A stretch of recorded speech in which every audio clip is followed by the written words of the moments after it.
penganjur telah memilih 3 pembentang berdasarkan 3 kategori sebagai penerima anugerah pembentangan terbaik Equal BP tahun 2021 di sepanjang kolokium ini diadakan.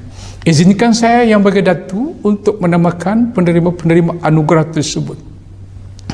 Bagi kategori pegawai PPD, penerimanya ialah Cik Halimah Haji Awangkana, pegawai SIP Partner Plus Pejabat Pendidikan Daerah Beaufort.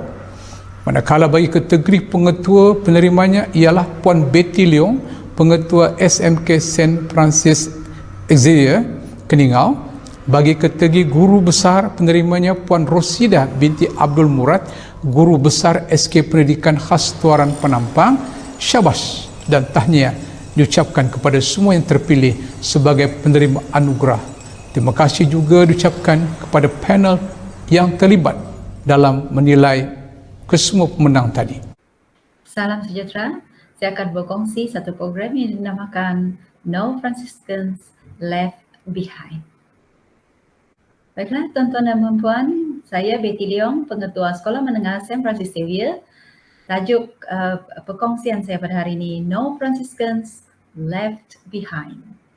Ini adalah sekolah saya, sangat kecil, Sekolah Menengah St. Francis Xavier, Keningau, dan ini adalah anak-anak Franciscans yang sangat bersemangat ya untuk menghadapi ya pembelajaran mereka.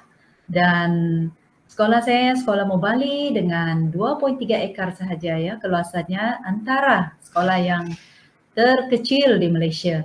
Ya, dan kita adalah sekolah bandar, kategori bandar, grade A dengan 2 sesi. Ya, ada sesi petang dan sesi pagi. Dan staf kita di sini ada 52 orang guru, 7 orang staf AKP dan ada 872 orang Franciscans ya, anak-anak murid semuanya. Okey, seterusnya semasa pandemik ini kita guru-guru dan murid melaksanakan ya pembelajaran dan pengajaran di rumah. Dan sudah tentunya ya dalam norma baharu ini kita menghadapi banyak cabaran dan halangan, dan di SFX juga terdapat beberapa isu ya semasa melaksanakan PDPR. Antaranya adalah kehadiran murid yang rendah, hanya 60% murid pada mulanya ya PDPR ini dapat hadir mengikuti PDPR. Dan penghantaran tugasan juga sangat-sangat rendah, hanya 20% sahaja yang berjaya menghantar tugasan ya. Dan ini memberikan kita satu indikasi bahawa penglibatan ibu bapa dalam pembelajaran anak ini masih boleh dipertingkatkan ya. Dan penggunaan teknologi sudah tentunya guru-guru dalam PDPR ini masih rendah ya di St. Francis ini. Kejutan daripada norma baharu, hanya 20% ya guru menggunakan teknologi yang berkesan. Dan seterusnya kita berbincang ya dalam G10 ahli pemikir ya, yaitu pengetua, penolong kanan, ketua bidang dan juga kaunselor. Kita brainstorm tentang isu ini dan akhirnya kita dapat satu kata putus, kita harus bantu Franciscans ni dengan satu program No Franciscans Left Behind atau tiada Franciscans yang tercicir. Dan intervensi pertama yang kita lakukan adalah pengurusan PDPR yang sistematik ya. Jadi yang pertama kita cipta Google Sheet untuk kita dapat data kehadiran guru dan murid setiap hari. Kita cipta carta alir sebagai panduan kepada guru-guru, dan seterusnya kita juga cipta bagaimana guru mau melapor ya tugasan yang dihantar oleh murid, dan kita buat satu program reward tugasan di mana ganjaran diberikan dalam bentuk koin kepada Franciscans dengan yang boleh ditukar dengan wang tunai ataupun reload. Dan ini adalah carta alir, ada 8 langkah ya. Jadi yang pertama itu guru kena sediakan bahan PDPR yang bersesuaian dalam tempo masa yang telah ditetapkan oleh masa mengajar dia. ya, tidak terlalu banyaklah bahan yang perlu disampaikan, ya, kena rancang tugasan apa yang perlu diberikan kepada murid. Oke, yang kedua kena sediakan RPH, kena rekod kehadiran dan penghantaran tugas murid. Seterusnya kena semak, ya. Setiap kerja murid itu harus disemak, sebab sekiranya kita beri latihan, murid tidak kerjanya tidak disemak, akhirnya murid akan rasa bosan dan tidak bermotivasi untuk menghadapi PDPR karena tidak ada feedback daripada gurunya terhadap latihan yang diberikan, ya. Jadi seterusnya step 5 dan 6 nih guru kena lapor lah dalam link Jabatan Pendidikan Negeri Sabah. PDPR itu kena lapor juga dalam link Google Sheet sekolah. Dan seterusnya sekiranya anak tidak hadir, tidak hantar tugasan, guru-guru kena hubungi, ya, kena hubungi ibu bapa murid, dan ini ada dalam grup WhatsApp. Dan sekiranya masalah ini berterusan, counselor, ya, counselor akan membantu, yaitu dari unit bimbingan dan counseling. Oke, yang pertama template pelaporan PDPR, di mana kita ada Google Sheet yang saya sebutkan tadi. Kita cipta satu Google Sheet dan guru-guru harus mengisi kehadiran murid 1 atau kosong sahajalah. Nama murid, kelas, slot, subjek, nama guru itu semua sudah ada, tinggal tik sahaja. Dan yang sangat baik Google Sheet ini, kita dapat 4 jenis analisis, ya. Kita dapat analisis mingguan, ya, untuk kehadiran murid individu. Kita dapat analisis kehadiran murid mengikut slot, mengikut mata pelajaran, kehadiran mengikut kelas, ya, hari dan juga minggu. Dan akhirnya kita dapat analisis keseluruhan, ya, kehadiran murid untuk hari dan juga minggu. Dan seterusnya inilah semua ini sudah ada, tinggal guru isi saja satu-satu untuk hadir, ya. Dan di sini ada maklumat yang kita akan dapatlah berapa peratus murid yang hadir dan siapa yang tidak hadir itu. Dan seterusnya laporan yang kita dapat, sinilah kita akan dapat laporan setiap hari, kita boleh dapat setiap minggu, ya. Dan ini analisis keseluruhan lah, selepas seminggu kita akan tahu kehadiran murid untuk tingkatan 1 hingga tingkatan 5, ya. Dan yang kedua kita ada mencipta rekod penghantaran tugasan, ya, di mana guru kena rekod dan tugasan yang diberikan itu. Dan seterusnya laporan ini harus dipamerkan kepada ibu bapak dan juga murid, ya, untuk diambil tindakan bagi yang belum hantar tugasan. Dan seterusnya kita ada reward system tingkatan 1 hingga 4, ya, kita bagi ganjaran kepada murid-murid kita yang rajin menghantar tugasan. Ya, jadi ini satu yang sangat mendapat sambutan baik oleh Franciscans, di mana setiap bulan 10 orang murid bagi setiap kelas, kita ada 20 kelas, dan yang dapat poin terbanyak akan diberi reward dalam bentuk uang tunai, ataupun mereka boleh kita boleh bagi mereka dalam bentuk reload, ya, reload RM30, begitu. Dan seterusnya tingkatan 5 dia special sedikit, kita akan satu koin itu bernilai 20 sen. Satu tugasan nilai dia 1 koin 20 sen, dan mereka boleh kumpul ini dalam 10 minggu, maksimum mereka boleh dapat RM50, ya. Jadi ini suatu keseronokan dalam bagi anak-anak Franciscans dalam membuat tugasan dan pada masa yang sama mendapat ganjaran daripada pihak sekolah. Tentu seronok, ya, apabila anak-anak ini mendapat reward atau ganjaran. Dan guru-guru akan key in, ya, penghantaran tugasan itu dalam Google Sheet yang kita telah buat juga. Dan setiap minggu kita akan pamerkan ini kepada murid-murid dan ibu bapak.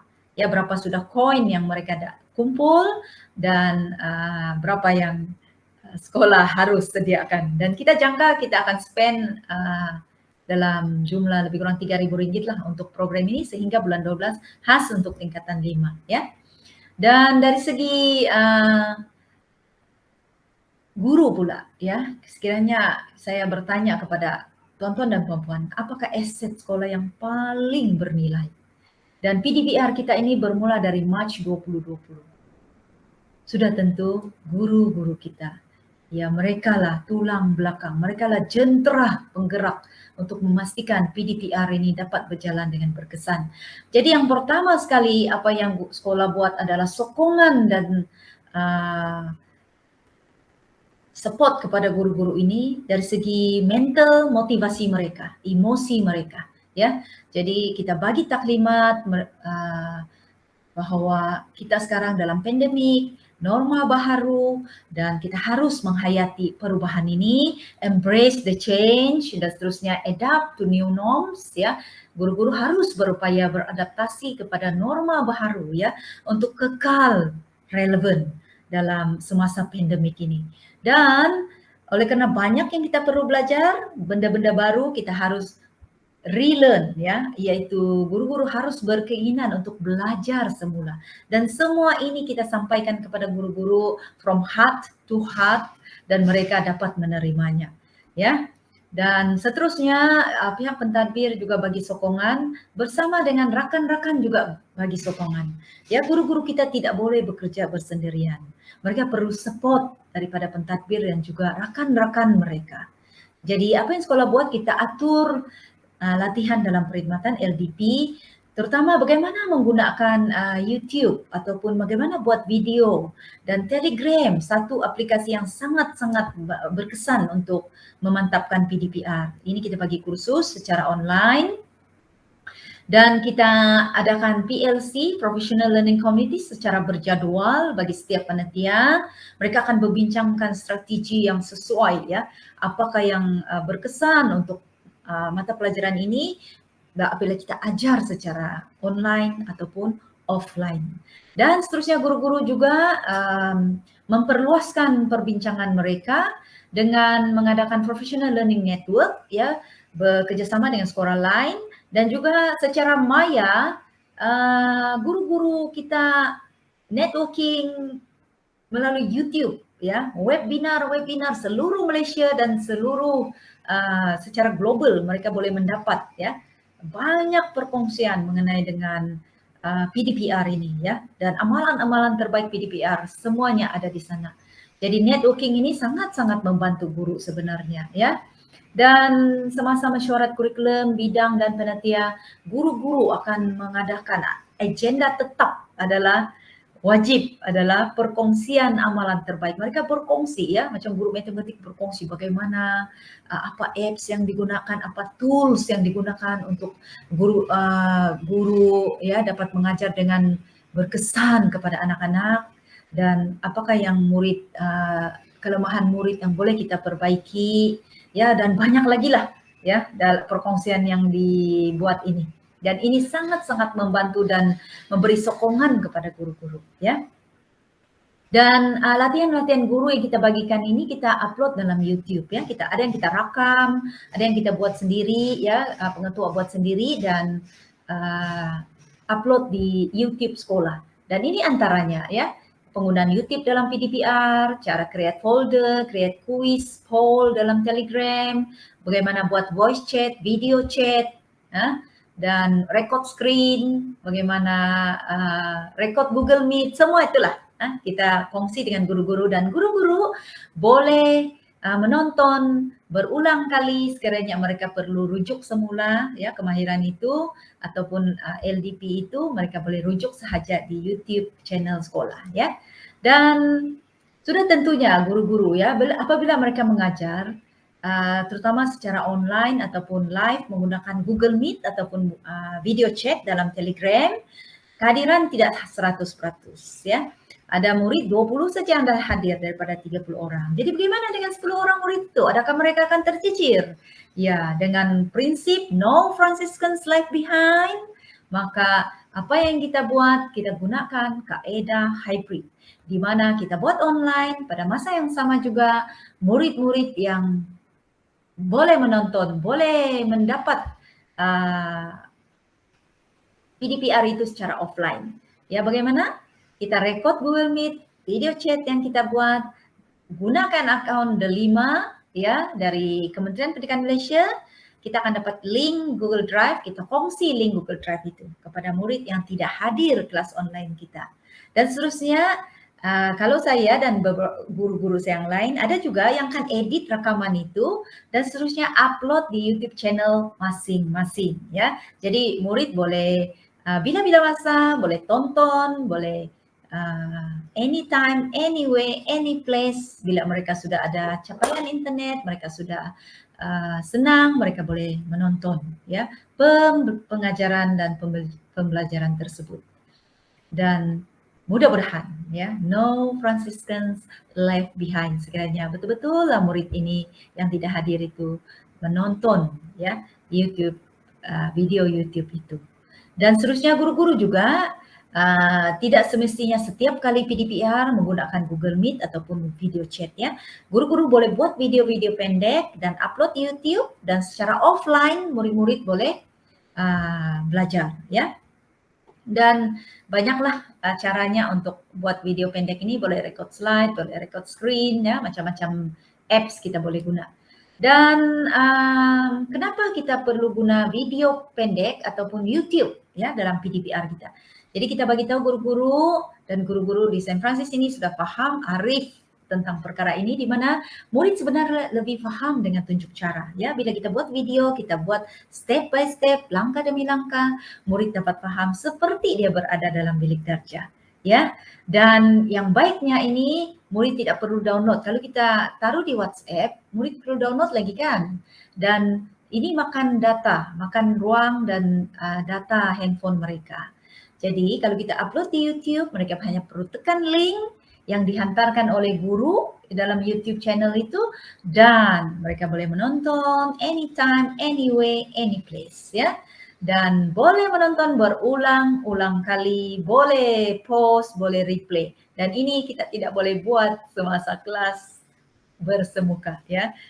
Guru tidak akan mengulang sampai 10 kali dan tidak akan berhenti untuk masa tertentu untuk membantu murid-murid yang kurang paham. Tapi melalui video YouTube ini boleh dilaksanakan ya. Differentiated learning boleh berlaku di sini. Dan murid boleh kawal kelajuan yang seperti yang tadi itu, boleh ada playback speed ya dalam YouTube itu. Mereka boleh kasih slow, boleh kasih laju ya. Murid pandai boleh lajukan video, murid lemah, sederhana mungkin akan slowkan video itu. Dan murid senang untuk rujuk ya video tersebut, sebab semuanya ada tersusun secara teratur dalam channel YouTube guru tersebut ya. Dan intervensi yang ketiga ini adalah memantapkan komunikasi sekolah dengan ibu bapa, murid dan guru semasa pandemik ya. Jadi yang pertama kita ada dialog prestasi bersama ibu bapa, murid dan juga guru mengenai dengan prestasi anak-anak, penghantaran tugasan, dan apa program yang sekolah buat ya untuk bantu murid-murid ini. Kita upload juga di YouTube dan ibu bapa boleh tengok bila-bila masa. Dan seterusnya kita gunakan ya YouTube ini sebagai saluran komunikasi. Walaupun pandemik, tapi macam pihak sekolah dengan ibu bapa bersemuka juga. Sebab ada YouTube channel, kita sentiasa update dengan info-info yang terkini kepada ibu bapa ya. Jadi ini adalah channel itu dan merupakan saluran komunikasi kepada ibu bapa, murid dan juga guru. Dan apa yang kita buat? Kita upload video, kita upload rekaman, taklimat khas ibu bapa yang dibuat oleh pengetua, soal jawab tentang peperiksaan online, reward, bagaimana dilaksanakan, ya, bila buka sekolah cikgu, di semua kita bagi info. Dan vaksinasi juga, dialog prestasi, ya, kejayaan PDPR memerlukan kerjasama ibu bapa, guru dan murid. Di sini dari pengetua, psikometrik, pengumuman PDPR, ya, bila dia bermula, bila dia cuti, semua itu kita bagi perkongsian. Dan juga kita ada juga video-video inspirasi kepada murid yang dalam masa pandemik PDPR ini mereka mempunyai pelbagai cabaran dan tekanan ya. Jadi untuk menaikkan semangat mereka, kita ada video inspirasi kejayaan pembelajaran talian ya. Dari perkongsian daripada senior mereka yang sudah berjaya, dari pengetua pun ada, dari rekan-rekan mereka juga ada ya yang masih belajar. Words of affirmation for students ini daripada saya ya kepada murid-murid, dan inilah dia banyak perkongsian inspirasi yang video-video dikongsikan dengan murid-murid ya. Dan Berita baiknya ada impak daripada program intervensi yang kita buat ini. Kita dapati kehadiran murid meningkat dari 60 kepada 85% setiap hari. Ya, dan tugasan murid juga meningkat dari 20% sudah meningkat kepada 70% daripada reward dan pengurusan ya yang kita buat secara sistematik. Dan penglibatan ibu bapa sudah pastinya meningkat sebab kehadiran dan juga penghantaran tugasan sudah meningkat. Dan penggunaan teknologi terutamanya Telegram, 100% guru-guru saya Saint Francis Xavier menggunakan Telegram dalam PDPR dan 60% guru-guru telah mempunyai YouTube channel masing-masing untuk upload video untuk kaedah hybrid ya. Oke. Dan cadangan penambahbaikan kita rasa masih ada ruang yang belum kita terokai, yaitu kita akan tingkatkan jaringan dan jalinan ya dengan community dan pemimpin setempat. Ini boleh bantu kita untuk smart partnership ya, di mana kita boleh dapat dana dan pada masa yang sama mereka boleh promote ya apa-apa sahaja yang mereka boleh kongsi dengan pihak sekolah untuk Franciscans, ibu bapa dan guru-guru ya. Dan boleh dirumuskan kejayaan program ini ya dalam semasa PDPR, kerja sepasukan guru PIBG ya, ibu bapa, murid amat diperlukan ya. So, untuk dilestarikan ya, pembelajaran bermakna kepada Franciscans, tidak kira PDPR ataupun PDPC ya. Dan harapan kita semoga amalan ini boleh dimanfaatkan oleh semua warga pendidik anytime, anyway, any place. Ya, semoga no Franciscans left behind dan semua murid dapat mengikuti PDPR dan PDPC dengan bermakna. Ya, sekian perkongsian saya pada hari ini dan semoga mendapat tuan-tuan dan puan mendapat manfaat ya daripada apa yang dikongsikan dan semoga sekolah kita akan terus maju ke depan walaupun tidak kira PDPR ataupun PDPC bersemuka. Ya, sekian, terima kasih.